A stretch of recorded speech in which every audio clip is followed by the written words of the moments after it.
Bill Gates' personal donations.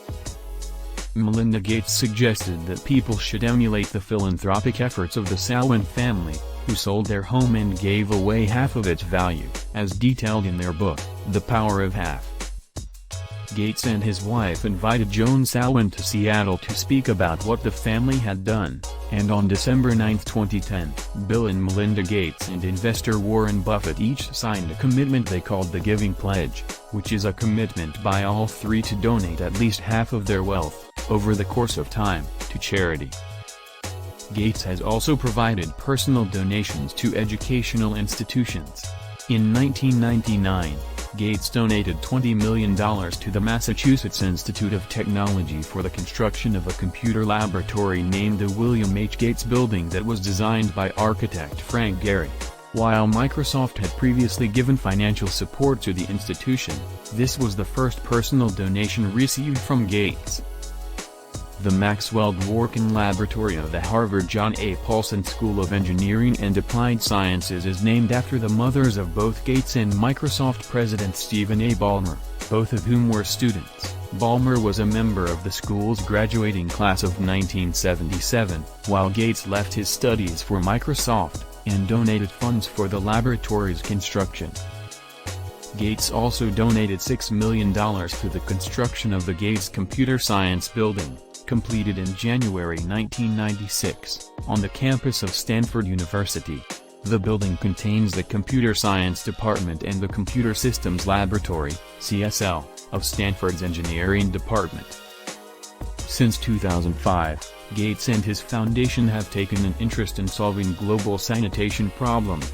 For example, they announced the Reinvent the Toilet challenge, which has received considerable media interest.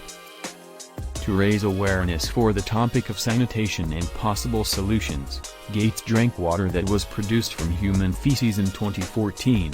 It was produced from a sewage sludge treatment process called the Omni Processor.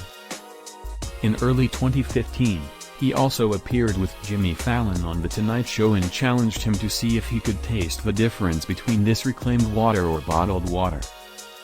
In November 2017, Gates said he would give $50 million to the Dementia Discovery Fund, a venture capital fund that seeks treatment for Alzheimer's disease. He also pledged an additional $50 million to startup ventures working in Alzheimer's research. Bill and Melinda Gates have said that they intend to leave their three children $10 million each as their inheritance. With only $30 million kept in the family, they are expected to give away about 99.96% of their wealth. On August 25, 2018, Gates distributed $600,000 through his foundation via UNICEF, which is helping flood-affected victims in Kerala, India. Bill Gates' work on energy and climate change. Gates considers climate change and global access to energy to be critical, interrelated issues. He has urged governments and the private sector to invest in research and development to make clean, reliable energy cheaper. Gates envisions that a breakthrough innovation in sustainable energy technology could drive down both greenhouse gas emissions and poverty, and bring economic benefits by stabilizing energy prices. In 2011, he said, "If you gave me the choice between picking the next 10 presidents or ensuring that energy is environmentally friendly and a quarter as costly, I'd pick the energy thing." In 2015, he wrote about the challenge of transitioning the world's energy system from one based primarily on fossil fuels to one based on sustainable energy sources. Global energy transitions have historically taken decades.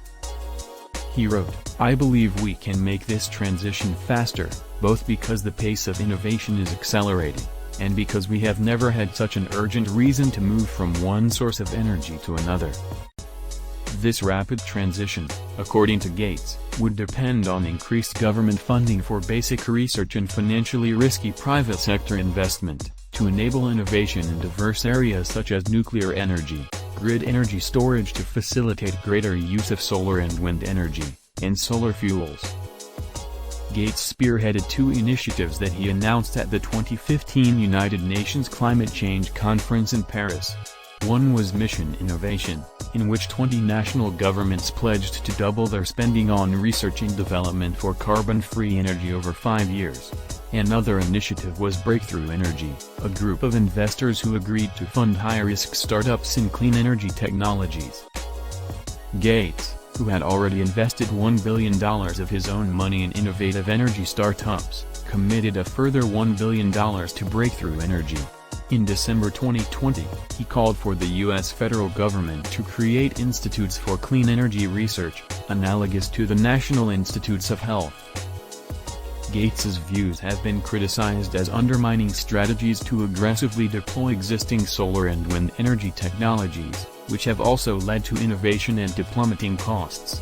He has also been criticized for holding a large stake in Signature Aviation, a company that services emissions-intensive private jets. In 2019, he began to divest from fossil fuels. He does not expect divestment itself to have much practical impact, but says that if his efforts to provide alternatives were to fail, he would not want to personally benefit from an increase in fossil fuel stock prices. After publishing his book How to Avoid a Climate Disaster, parts of the climate activist community criticized Gates' approach as technological solutionism. Thank for watching and see you in next video.